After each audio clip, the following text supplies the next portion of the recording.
सबका हमारे channel one vision science में स्वागत है। आज के वीडियो में हम डिस्कस करेंगे कि कन्फर्मर्स या संरूपणस क्या होते हैं, है ना। तो हम शुरू करते हैं कि कन्फर्मर्स और संरूपणस होते क्या हैं। तो हमेशा जो सिंगल बॉन्डेड कार्बन होते हैं या एल्केन्स होते हैं, उनकी एक विशेषता होती है कि उनके अंदर हमेशा सिग्मा बंध पाए जाते हैं ना। जो एल्केन्स होते हैं उनकी क्या विशेषता होती है कि उनमें जितने भी बंध होते हैं वो सिग्मा बॉन्ड्स होते हैं या सिग्मा बंध होते हैं या फिर बोलते हैं एकल बंध होते हैं ना। तो एकल बंध के कारण वो क्या करते हैं, अपनी अक्ष पर फ्री रोटेशन करते हैं। जैसे ये मैथेन है ना या फिर एथेन है। तो एथेन पे सारे बॉन्ड्स कैसे होते हैं, ये एथेन है और इसके सारे बॉन्ड क्या है, एकल बंध है, सिंगल बॉन्डेड है और सारे के सारे बंध क्या है, सिग्मा बंध है ना। तो सिग्मा बंधों की ये विशेषता होती है कि ये अपनी अक्ष पर क्या करते हैं, फ्री रोटेशन करते हैं या मुक्त घूर्णन करते हैं ना। तो अपने अक्ष पर मुक्त घूर्णन की वजह से ये हमेशा 3D में या त्रिवियम में अलग अलग स्थितियां शो करते रहते हैं ना। क्योंकि फ्री रोटेशन होगा तो जो स्थितियां हैं इनकी, इन समूहों की, वो क्या होती रहेगी, चेंज होती रहेगी। रोटेशन की वजह से उनकी जो पोजीशंस है वो हमेशा चेंज होती रहती है ना। तो ये क्या करते हैं, फ्री रोटेशन शो करते हैं अपनी अक्ष पर और त्रिवियम में अलग अलग स्थितियां शो करते हैं। तो उन स्थितियों को ही हम क्या बोलते हैं, अणु के संरूपी बोलते हैं। तो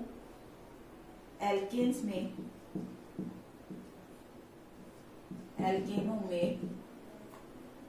कार्बन कार्बन या अणु के परमाणुओं के मध्य मुक्त घूर्णन से त्रिवियम में विभिन्न सापेक्ष स्थितियां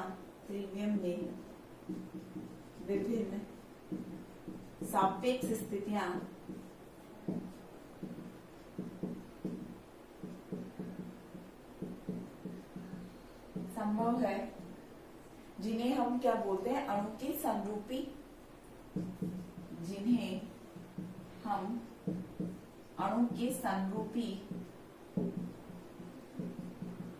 कहते हैं। और इस गुण को हम क्या बोलते हैं, संरूपण या कन्फर्मर्स, तथा इस गुण को संरूपण या कन्फर्मर कहते हैं ना। तो फ्री रोटेशन जो इन कार्बन के बीच में हो रहा है, इस फ्री रोटेशन की वजह से क्या होते हैं, इन अणु के परमाणुओं के, जैसे हाइड्रोजन परमाणु है या कार्बन परमाणु की जो स्थितियां है वो क्या होती रहती है, चेंज होती रहती है। और चेंज होने की वजह से क्या होती है, जो कन्फर्मर्स होते हैं वो हमेशा रूम टेम्परेचर पे ही चेंज होती रहती है। इनकी स्थितियां रूम टेम्परेचर में ही चेंज होती रहती है क्योंकि इनके बीच में क्या होता है, फ्री रोटेशन होता है। तो रूम टेम्परेचर पर चेंज होने की वजह से या रूम टेम्परेचर पर फ्री रोटेशन के कारण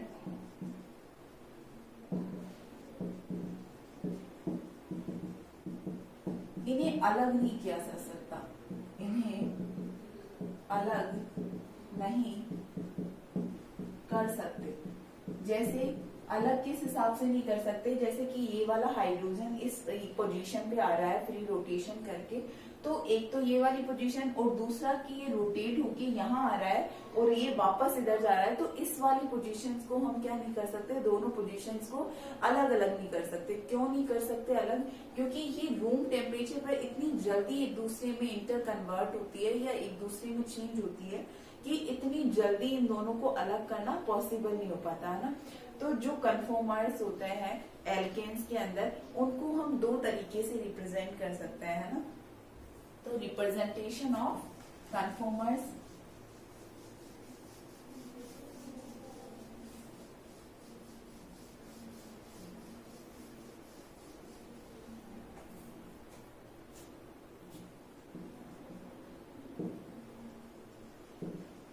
रिप्रेजेंटेशन ऑफ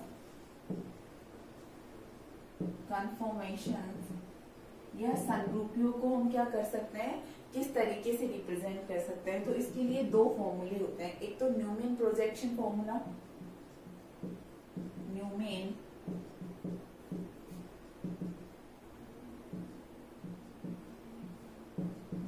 प्रोजेक्शन फॉर्मूला या सूत्र है ना। तो जो न्यूमैन प्रोजेक्शन जो फॉर्मूला होता है हमेशा फ्रंट व्यू बताता है, या कि सामने से देखने पर वो परमाणु या अणु किस तरीके से दिखाई देता है। तो हमेशा ये जो भी बताता है वो क्या बताता है, फ्रंट व्यू रिप्रेजेंटेशन या फ्रंट व्यू का रिप्रेजेंटेशन देता है कि सामने से देखने पर वो अणु किस तरीके से दिखाई देगा। दूसरी बात, ये हमेशा अणु को किस डायरेक्शन में शो करता है, हमेशा 2D या द्विमीमीय डायरेक्शन में। तो ये 2D रिप्रेजेंटेशन भी हम कहते हैं इसे। इसकी दो मेन कंडीशंस क्या है कि जो न्यूमैन प्रोजेक्शन फॉर्मूला होता है हमेशा फ्रंट व्यू से रिप्रेजेंट करता है किसी भी मॉलिक्यूल को, और हमेशा 2D में रिप्रेजेंट करता है। जैसे मान लो एथेन का हम देखते हैं, एथेन का न्यूमैन प्रोजेक्शन फॉर्मूला देखते हैं।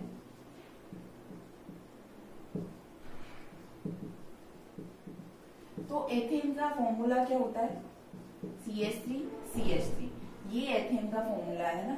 तो ये कोई हमारा मॉलिक्यूल है, इस मॉलिक्यूल को अगर न्यूमैन प्रोजेक्शन फॉर्मूले में हमें लिखना है तो ये कैसे देखता है, हमेशा फ्रंट से देखता है, आगे से। जैसे ये कोई फॉर्मूला है ना, तो इसको हमेशा वो इस तरीके से नहीं देखेगा, इस तरीके से देखेगा कि एक कार्बन तो उसे अपने पास दिखाई देगा और एक कार्बन उसे अपने से दूर दिखाई देगा, है ना। तो ये वाला कार्बन कौन सा हुआ, फ्रंट कार्बन, और दूसरे वाला रेयर कार्बन या बैक कार्बन, है ना। तो ये आगे वाला फ्रंट कार्बन और दूसरे वाला बैक कार्बन, है ना।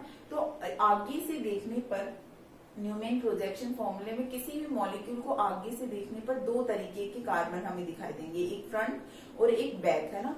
तो इस न्यूमैन प्रोजेक्शन फॉर्मूले में जो फ्रंट कार्बन दिखाई देता है उसे ये हमेशा पॉइंट से शो करता है, और जो बैक कार्बन दिखाई देता है उसे हमेशा गोले से रिप्रेजेंट करता है, और गोले से रिप्रेजेंट करने के बाद उससे जुड़े हुए ग्रुप्स को रिप्रेजेंट कर देता है। जैसे गोले के बाउंड्री की तरफ वो क्या करेगा, अगर कोई ग्रुप लगा हुआ है तो उसको इस तरीके से शो करेगा, और फ्रंट कार्बन पे कोई ग्रुप लगा हुआ है तो उसको इस तरीके से शो करेगा। तो ये पॉइंट क्या है, फ्रंट कार्बन को शो करने के लिए, फ्रंट कार्बन के लिए, और ये गोला या राउंड क्या है, रेयर या बैक कार्बन को शो करने के लिए। तो जब हम एथेन के न्यूमैन प्रोजेक्शन फॉर्मूले में लिखते हैं इसका, तो जैसे मान लिया ए कोई कौन सा है, फ्रंट वाला कार्बन, इस डायरेक्शन में वो देख रहा है मॉलिक्यूल को, तो ए फ्रंट कार्बन हो गया, ए फ्रंट कार्बन, और जो बी वाला है वो क्या हो गया, बैक या रेयर कार्बन, है ना।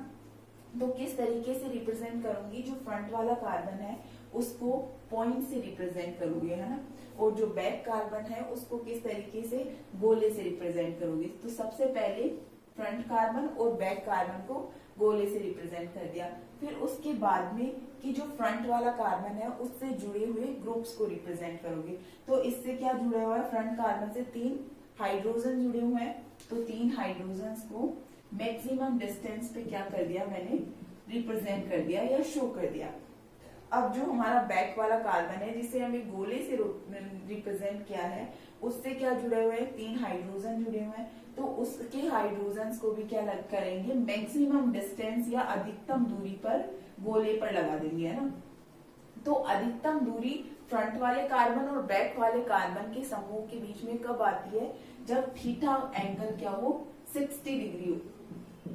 तो इनके बीच में एंगल क्या है, 60 डिग्री है फ्रंट और बैक वाले कार्बन की। तो ये क्या है, अभी मैक्सिमम डिस्टेंस पे है ना। तो इस रूप को क्या बोलते हैं, सांतरित। जब फ्रंट वाला कार्बन और बैक वाला कार्बन क्या हो, एक दूसरे के मैक्सिमम डिस्टेंस पे हो या अधिकतम दूरी पर हो, तो इस रूप को हम क्या बोलते हैं, सांतरित रूप या स्टेगर्ड फॉर्म। तो इसको क्या बोलते हैं हम, सांतरित रूप या स्टेगर्ड फॉर्म। अब हम क्या करें कि स्टेगर्ड फॉर्म को ही एक कार्बन को उसकी जगह रहने दो, जैसे फ्रंट वाला कार्बन है और फ्रंट वाले कार्बन को उसकी जगह पे ही रहने दो और उसे क्या करो, सिर्फ बैक वाले कार्बन को 60 डिग्री एंगल पर रोटेट कर दो, है ना।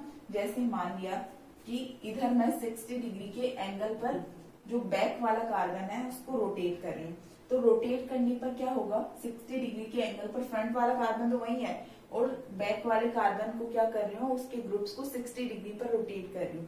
तो ये वाला ग्रुप यहाँ आ जाएगा, ये वाला इस कार्बन की इस हाइड्रोजन के स्थान पर आ जाएगा और ये वाला इस हाइड्रोजन के स्थान पे, है ना। तो सारे हाइड्रोजन बैक और फ्रंट वाले हाइड्रोजन क्या आ जाएंगे, एक ही जगह आ जाएंगे। तो ये वाली कंडीशन आ जाती है। फ्रंट वाले की ग्रुप तो वही है, लेकिन हमने क्या किया है, बैक वाले को रोटेट किया है। तो बैक वाले को रोटेट करने पर जो बैक कार्बन के ग्रुप्स थे वो भी फ्रंट के पीछे की तरफ आ गए। तो ये वाली फॉर्म क्या होती है, जिसमें बैक और फ्रंट कार्बन के ग्रुप्स के बीच में कितने डिग्री का एंगल हो, 0 डिग्री का एंगल हो। तो इस वाली स्थिति को या इस वाले रूप को हम क्या बोलते हैं, इक्लिप्स या ग्रसित फॉर्म। ग्रसित या इक्लिप्स फॉर्म, है ना। तो इस तरीके से एथेन के अगर से न्यूमैन प्रोजेक्शन फॉर्मूले में एथेन को दो रूपों में व्यक्त किया जाता है ना। ये तो है जो पॉइंट से डिनोट करते हैं जिस वाले कार्बन को, उस कार्बन को क्या बोलते हैं, फ्रंट कार्बन। फ्रंट कार्बन को हमेशा पॉइंट से रिप्रेजेंट करते हैं और बैक कार्बन को हमेशा गोले से रिप्रेजेंट करते हैं।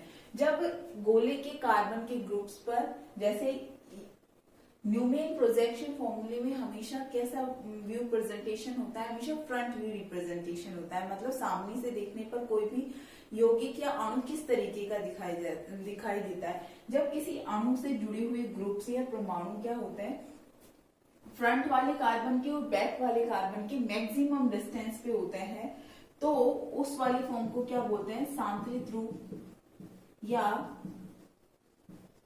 Staggered form. और अगर बैक वाले कार्बन के हाइड्रोजन और फ्रंट वाले कार्बन के हाइड्रोजन दोनों एक दूसरे के सिध में होते हैं, उनके बीच में एंगल 0 डिग्री का होता है, तो उसको क्या बोलते हैं हम, इक्लिप्स या ग्रसित फॉर्म। इस तरीके से जब हमें अगर सांतरित रूप को ग्रसित रूप में चेंज करना हो तो क्या करेंगे, सांतरित रूप में फ्रंट और बैक वाले कार्बन के ग्रुप्स के बीच में कितने डिग्री का एंगल है, 60 डिग्री का। तो जब इनको 60 डिग्री के कोण पर रोटेट करते हैं तो सांतरित रूप क्या हो जाता है, इक्लिप्स रूप या ग्रसित फॉर्म में चेंज हो जाता है ना। इसी तरीके से हमने अभी किसका लिखा, एथेन का एग्जाम्पल लिया। इसी तरीके से हम एग्जाम्पल ले सकते हैं जैसे प्रोपेन का। प्रोपेन का फॉर्मूला होता है CH3CH2CH3, है ना। तो कोई भी मॉलिक्यूल है, अब ये वाला हमारा मॉलिक्यूल है, इसके अंदर कितने कार्बन है, 3 कार्बन है। तो जब आप फ्रंट से देखोगे तो कोई भी एक कार्बन क्या दिखेगा, जैसे मान लिया एक कार्बन है, वो क्या दिख रहा है, सामने दिख रहा है ना। तो इसको मैं कैसे रिप्रेजेंट करूंगी, पॉइंट से रिप्रेजेंट करूंगी। और मान लिया CH2 है, वो बैक कार्बन है, उसके पीछे वाला कार्बन है, इसको मैं गोले से रिप्रेजेंट करूंगी। तो जो फ्रंट वाला कार्बन है उससे क्या ग्रुप जुड़े हुए हैं, 3 हाइड्रोजन जुड़े हुए हैं। तो 3 हाइड्रोजन को इस फ्रंट वाले कार्बन से जोड़ दूंगी। अब देखूंगी बैक वाले कार्बन से क्या जुड़े हुए हैं, बैक वाले कार्बन से 2 हाइड्रोजन और एक CH3 जुड़ा हुआ है। तो मैक्सिमम डिस्टेंस पर 2 हाइड्रोजन लगा दूंगी और क्या लगा दूंगी, एक CH3। तो जो ये वाली फॉर्म आएगी वो फॉर्म जिनके बीच में बैक और फ्रंट वाले कार्बन के बीच में कितने डिग्री का एंगल है, 60 डिग्री का एंगल है। तो इस वाली फॉर्म में जो ये बैक वाले कार्बन के ग्रुप्स और फ्रंट वाले कार्बन के ग्रुप्स क्या है, मैक्सिमम डिस्टेंस पे है। इस वाली फॉर्म को हम क्या बोलते हैं, सांतरित या स्टेगर्ड फॉर्म। और इसको जब आप 60 डिग्री के कोण पर रोटेट करोगे, मतलब इस एक फ्रंट वाले कार्बन को हमेशा फिक्स रखते हैं और बैक वाले कार्बन को 60 डिग्री के एंगल पर रोटेट करोगे तो क्या होगा, फ्रंट वाले कार्बन के ग्रुप्स तो वही रहेंगे और बैक वाले कार्बन के ग्रुप्स क्या हो जाएंगे, उसके सिध में आ जाएंगे। तो इस तरीके से जो ये फॉर्म बनेगी वो क्या होगी, इक्लिप्स या ग्रसित फॉर्म, है ना। तो इस तरीके से हम न्यूमेन प्रोजेक्शन फॉर्मूले में सांतरित या ग्रसित फॉर्म्स में चेंज कर सकते हैं। तो इस तरीके से हम किसी भी कंपाउंड को न्यूमेन प्रोजेक्शन फॉर्मूले में रिप्रेजेंट करते हैं। तो जो ये सांतरित फॉर्म आ रही है जिसमें फ्रंट और बैक वाले कार्बन के ग्रुप्स के बीच में मैक्सिमम डिस्टेंस है, ये क्या होती है, स्टेबल फॉर्म होती है या स्थायी अवस्था होती है। तो ये वाली जो सांतरित अवस्था है वो क्या होती है, स्थायी अवस्था होती है। और स्थायी अवस्था है तो इसकी ऊर्जा क्या होती है, कम होती है। पहली बात तो स्थायी अवस्था है, दूसरी ऊर्जा क्या होती है, कम होती है, क्योंकि जितनी ऊर्जा कम होगी वो मॉलिक्यूल या वो स्टेज या वो फॉर्म क्या हो जाएगा, उतना ही ज्यादा स्टेबल हो जाएगा। अब इक्लिप्स फॉर्म है, ग्रसित फॉर्म है, ये बहुत अनस्टेबल अवस्था होती है और इसकी अनस्टेबल होने की वजह से इसकी एनर्जी बहुत ज्यादा होती है ना। तो ये क्या होती है, अनस्टेबल या अस्थायी अवस्था होती है और ऊर्जा क्या होती है, बहुत ज्यादा होती है एनर्जी। तो अगर इनको एनर्जी के ऑर्डर में लिखना हो तो किस तरीके से लिखेंगे हम, सांतरित फॉर्म की एनर्जी सबसे कम होती है और फिर बीच की एक और फॉर्म होती है सांतरित और ग्रसित के बीच की, जिसे हम बोलते हैं स्क्यू फॉर्म। उस फॉर्म में क्या होता है, जो फ्रंट वाले कार्बन है और बैक वाले कार्बन है उनके ग्रुप्स के बीच में 30 डिग्री का एंगल होता है। मतलब अभी 60 डिग्री का एंगल है, इसमें 0 डिग्री का एंगल है। बीच वाली फॉर्म में क्या होगा, ये एंगल 30 डिग्री का होगा ना। तो उसकी एनर्जी इन दोनों से कम होती है, इन दोनों के बीच की होती है, वो मध्यवर्ती स्थायी अवस्था होती है। जो अगर ऊर्जा का क्रम निर्धारित करें तो सबसे ज्यादा ऊर्जा किसकी होगी, ग्रसित फॉर्म की होगी, फिर स्क्यू फॉर्म या मध्यवर्ती अवस्था की होगी, फिर सांतरित अवस्था की होगी। लेकिन ये तो ऊर्जा का फॉर्म हुआ। स्थायित्व की बात करते हैं अगर हम, तो स्थायित्व देखेंगे तो स्थायित्व इसका क्या हो जाएगा, एकदम अपोजिट। जो ग्रसित है वो सबसे कम स्थायी होगा, स्क्यू बीच का होगा और सबसे ज्यादा स्थायी कौन होगा, सांतरित फॉर्म। तो स्थायित्व इसका अपोजिट हो जाएगा। सबसे ज्यादा स्टेबल सांतरित या स्टेगर्ड फॉर्म होता है, सबसे कम स्टेबल ग्रसित या इक्लिप्स फॉर्म होता है। तो ये तो हम एथेन की बात कर ली, हमने प्रोपेन की बात कर ली, लेकिन एक और होता है साइक्लोहेक्सेन। तो साइक्लोहेक्सेन को अगर हम न्यूमेन प्रोजेक्शन फॉर्मूले में रिप्रेजेंट करते हैं तो एक बार और बात कर सकते हैं, साइक्लोहेक्सेन को हम न्यूमेन प्रोजेक्शन में फॉर्मूले में अगर रिप्रेजेंट करेंगे तो वो किस तरीके से शो होता है।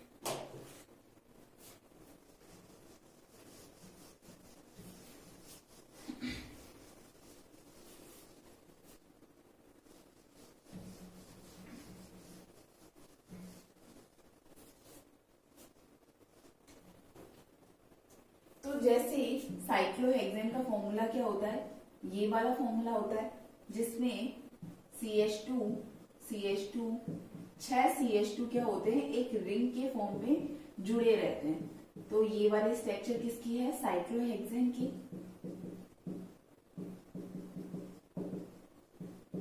अगर देखा जाए तो इसका फॉर्मूला अगर न्यूमेन प्रोजेक्शन फॉर्मूले में हमने जैसे प्रोपेन का फॉर्मूला लिखा था और उसका न्यूमेन प्रोजेक्शन सूत्र बनाया था, उसी तरीके से अगर दो प्रोपेन बन सकते हैं, साइक्लोहेक्सेन से क्या बन सकते हैं, दो प्रोपेन बन सकते हैं। लेकिन इसमें दो अलग अलग प्रोपेन्स को क्या करेंगे, हम एक दूसरे से जोड़ देंगे तो जो स्टेट आएगी हमारी वो क्या होगी, साइक्लोहेक्सेन।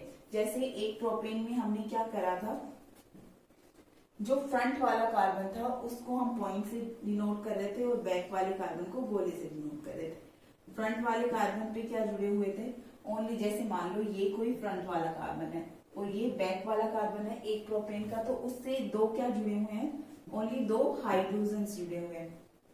बैक वाले कार्बन में भी क्या जुड़े हुए हैं, एक बारी के लिए दो हाइड्रोजन जुड़े हुए हैं। अब ये एक बैक वाला कार्बन किससे जुड़ा हुआ है, CH2 से जुड़ा हुआ है, तो बैक वाला एक कार्बन को क्या लगा दूं, CH2 लगा दूं। तो यहां तक तो ये वाला फॉर्मूला हो गया। फिर दूसरा प्रोपेन स्टार्ट हो गया, मान लिया ये फ्रंट है और ये बैक है दूसरे का, A2 B2 A1 B1। तो इसको किससे डिनोट करूंगी, जैसे फ्रंट वाले को पॉइंट से और बैक वाले को गोले से।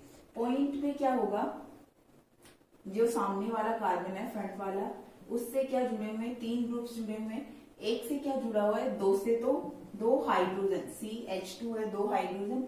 और एक किससे जुड़ा हुआ है, ये CH2 से जुड़ा हुआ है, वो भी किसके, पहले वाले के, बैक वाले के CH2 से। तो जैसे मान लिया जो पहले वाले का बैक का CH2 था,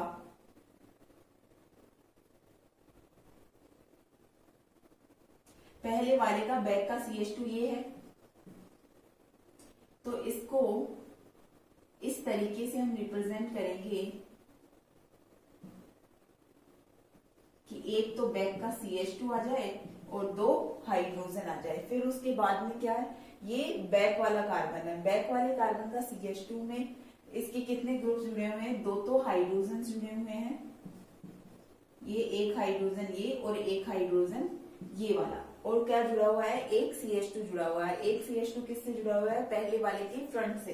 तो पहले वाले का फ्रंट का CH2 ये है, उससे क्या जुड़ा हुआ है, दूसरे का बैक का CH2। तो इस तरीके की जो स्टेट आएगी उसको हम क्या बोलेंगे, सांतरित अवस्था, जिसमें जो भी ग्रुप्स हैं हमारे हाइड्रोजन हाइड्रोजन के बीच में 60 डिग्री का एंगल है, इस हाइड्रोजन के बीच में 60 डिग्री का, इसके और इसके बीच में CH2 के बीच में 60 डिग्री का एंगल है। तो ये इस फॉर्म में क्या है, सारे जो बैक और फ्रंट कार्बन के ग्रुप्स हैं वो मैक्सिमम डिस्टेंस पे है। तो इस वाली स्टेट को हम क्या बोलते हैं, सांतरित स्टेट, सांतरित अवस्था या फिर स्टेगर्ड फॉर्म। लेकिन जैसे स्टेगर्ड फॉर्म, ये साइक्लोहेक्सेन की बात हो रही है, तो इस स्टेगर्ड फॉर्म या सांतरित अवस्था को एक और रूप में लिख सकते हैं जिसमें ये ग्रुप्स क्या हो, एक दूसरे से मैक्सिमम डिस्टेंस पे हो। तो उसमें होता क्या है, एक चेयर नुमा स्ट्रक्चर बन जाती है जिसमें क्या हो,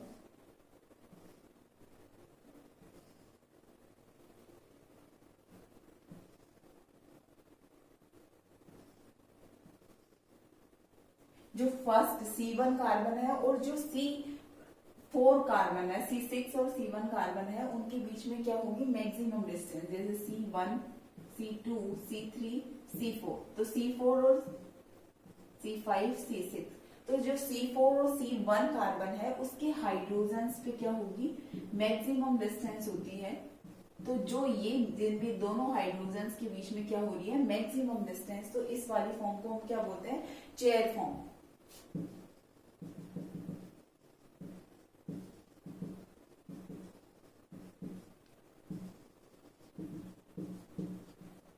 या कुर्सी रूप या चेयर फॉर्म बोलते हैं।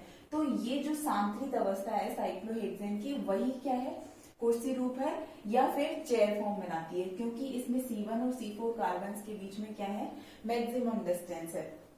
अब मैक्सिमम डिस्टेंस है तो इसके बीच में क्या नहीं है, ना तो कोई हाइड्रोजन या बॉन्ड पेयर और लॉन पेयर्स के बीच में कोई रिपल्शन नहीं है। तो इस वजह से इसमें कोई टॉर्सिनल स्ट्रेन या मरोड़ी विकृति नहीं है। तो ये अवस्था क्या होती है, सबसे ज्यादा स्थायी अवस्था होती है, क्योंकि इसमें किसी तरीके का रिपल्शन या प्रतिकर्षण नहीं होता है ना।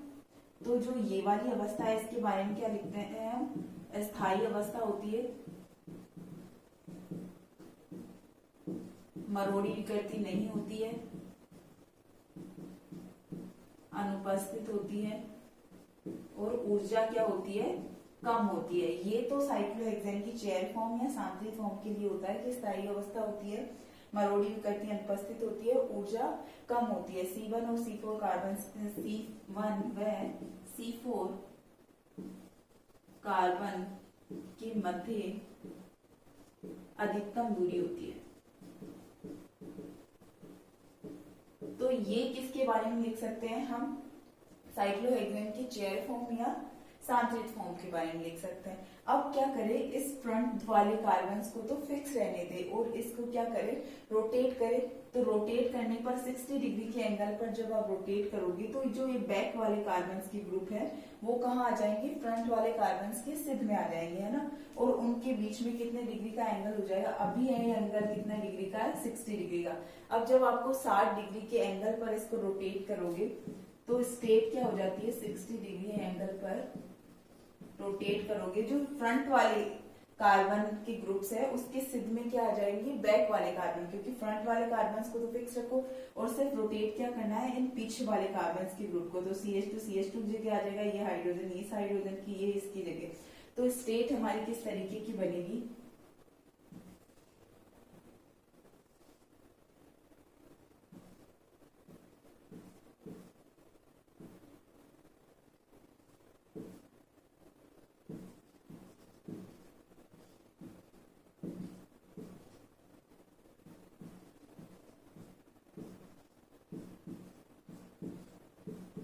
अब जो फ्रंट वाले कार्बन के ग्रुप्स और बैक वाले कार्बन के ग्रुप्स के बीच में कितने डिग्री का एंगल है, 0 degree, theta equals to 0 degree का एंगल है। इस फॉर्म को क्या बोलते हो, ग्रशित फॉर्म या ग्रशित रूप। अब इसको इसमें जब C1 और C4 कार्बन के बीच में क्या हो, कम से कम दूरी हो, तो ये फॉर्म या ग्रशित फॉर्म को आप किस तरीके से और बना सकते हो, जनरली इस तरीके से आप ग्रशित फॉर्म को और बना सकते हो।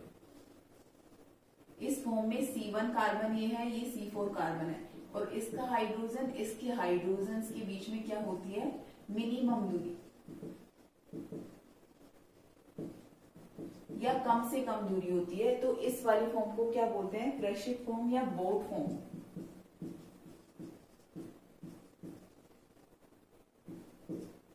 या नौका।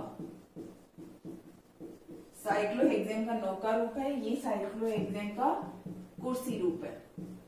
तो इस तरीके से जो नौका रूप है वो अपोजिट होता है एकदम से सांतरित रूप के। जैसे सांतरित रूप सबसे ज्यादा स्थायी था, तो ये क्या होगा, अस्थायी, अस्थायी अवस्था होती है। दूसरा क्या लिख सकते हैं, अस्थायी है तो अधिकतम ऊर्जा होती है,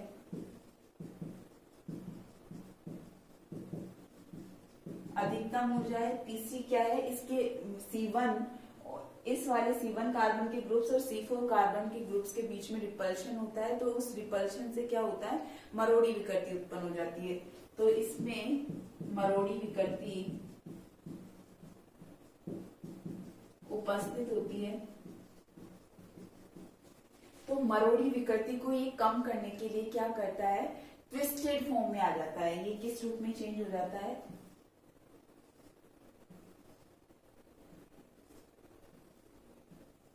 ट्विस्टेड फॉर्म में आ जाता है। तो इस वाली फॉर्म को क्या कहते हैं हम, ट्विस्टेड फॉर्म।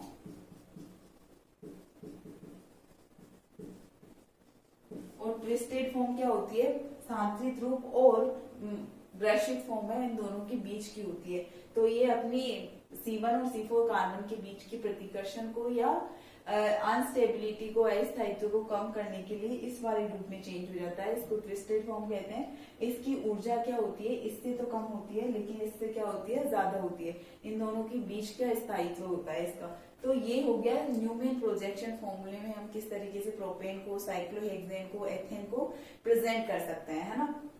तो अब हम क्या लिखेंगे, देखेंगे दूसरा वाला इसका कि रिप्रेजेंट कॉन्फिगरेशन या समरूपण को प्रदर्शित करने का दूसरा सूत्र जो होता है सोहर्स प्रक्षेपण सूत्र, वो देखेंगे।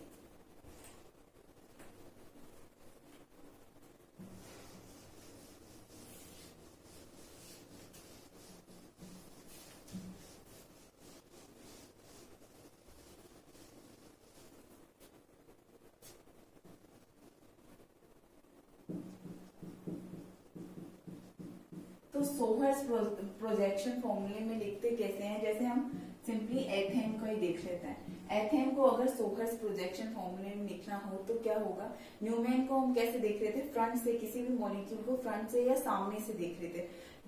तब सामने से देखने पर वो जैसा दिखाई दे रहा था हम उसको उस तरीके से रिप्रेजेंट कर रहे थे, और वो क्या था, 2D रिप्रेजेंटेशन था। ये क्या है, sawhorse projection formula 3D representation है। और ये हमेशा कैसे देखता है, साइड व्यू रिप्रेजेंट करता है, या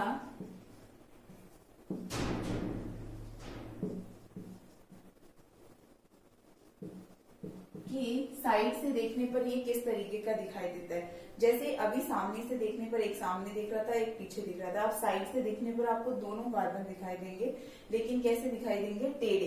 तो जैसे ऐसे दोनों कार्बन दिखाई देंगे, एक कार्बन ये, एक कार्बन ये। तो इस तरीके के फॉर्म में जब एक कार्बन ये है, दूसरा कार्बन ये है, तो इस कार्बन से जुड़े हुए ग्रुप्स को इस पर लगा दो। इस कार्बन पे क्या जुड़े हुए हैं? 3 हाइड्रोजन। दूसरे पर भी क्या जुड़े हुए हैं? 3 हाइड्रोजन। जब ये दोनों हाइड्रोजन एक दूसरे के सिद्ध में हो, बिल्कुल जैसे ये और ये एक दूसरे के बराबर हो, इसको इसके ऊपर रखने पर ये एक दूसरे पर क्या हो? सुपर इम्पोज हो जाए, तो ये वाली स्टेट क्या कहलाती है? ग्रशित फॉर्म। और जब इस वाले कार्बन को एक को फिक्स रख के दूसरे को रोटेट कर दो तो क्या हो? दूसरे वाले के ग्रुप्स पहले वाले के क्या आए? एक दूसरे के सिद्ध में ना आके बीच में आए, तो ये वाली स्टेट क्या कहलाती है? सांत्रित रूप। सांत्रित रूप हमेशा स्थायी होता है, ग्रशित फॉर्म हमेशा अस्थायी होता है। इस तरीके से जो संरूपण थे उनको हम व्यक्त कर सकते हैं। Thank you guys for watching.